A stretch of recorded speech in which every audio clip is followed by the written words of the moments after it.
Now, another thing that we often read about is the issue to do with the passage of a year. So that, one does not pay zakah on any sort of asset or thing that they own until that passage of a year has been established. So perhaps, first of all, you can explain that. And then secondly, obviously, I think given the nature of people's affairs nowadays, it's sometimes very difficult to determine when that point has started, when a passage of a year has taken place, etc. So how should people deal with this issue? No. In reality, many a person feels that if, for example, I inherited £1 million today and my zakah date is on the 1st of Ramadan or the 10th of Ramadan, etc., whichever date it might be, take note. Whenever one reaches that amount of nisab, then one should record that date. It could be in the middle of August, it could be in the middle of Rajab or Sha'ban, etc. It has just become the norm amongst many person that they calculate their zakah in the month of Ramadan, as was the practice of many of the Sahaba. And that's a good thing, alhamdulillah. Nonetheless, your date could be any time in the year. As soon as you reach that threshold, that minimum, then that's the date that you are supposed to record. And every year that that date comes upon you, you need to pay your zakah. Nonetheless, with regards to your question, what's the easiest, the simplest, the best method for me to calculate my zakah? Then the answer is as follows. Take this day in the year, let's say it's the 1st of Ramadan. Whenever the 1st of Ramadan comes upon you, total up and look at your assets, whatever assets you have. Whether you had it for a year, whether you had it for 2 days, whether you had it for a month, makes no difference. As long as you were above the threshold for 1 year, then it does not really matter when you had any and all those specific types of wealth, etc. Example.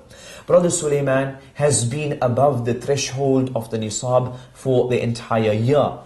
And 24 hours before his zakah calculation, which is on the 1st of Ramadan, he, for example, inherited or he did a business deal and he's made a profit of £1 million.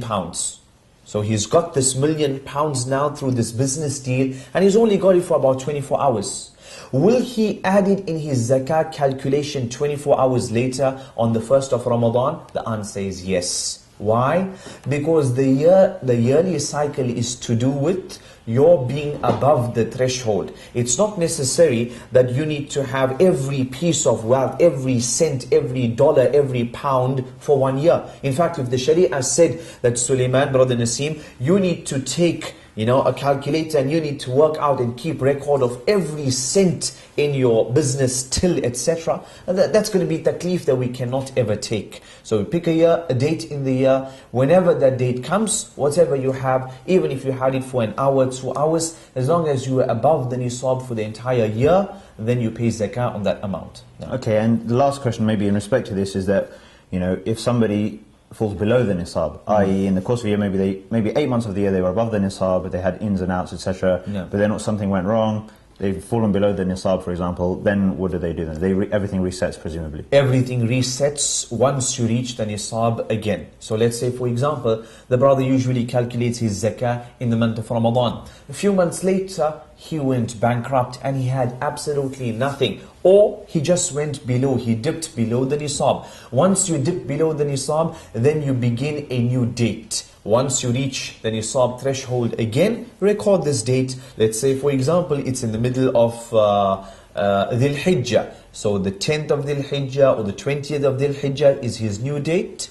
Whenever this date comes again upon him, then he will calculate zakah and pay his zakah on that date. And this is the opinion of majority of the scholars, whereas maybe a safer opinion, an easier opinion out there for the people, inshaAllah, would be the opinion of the Hanafi scholars, and that is, if as long as at the beginning of the year you were above nisab, and at the end of the year you were also above nisab, then it makes no difference. It's irrelevant whether you went below nisab, above nisab, makes no difference. You work out at the end of that year. If you were above at the beginning and you were above at the end, alhamdulillah, you calculate your zakah on that amount. And that's the easier opinion, or rather that's the easier opinion when it comes to calculation, and it's the safer opinion, inshaAllah.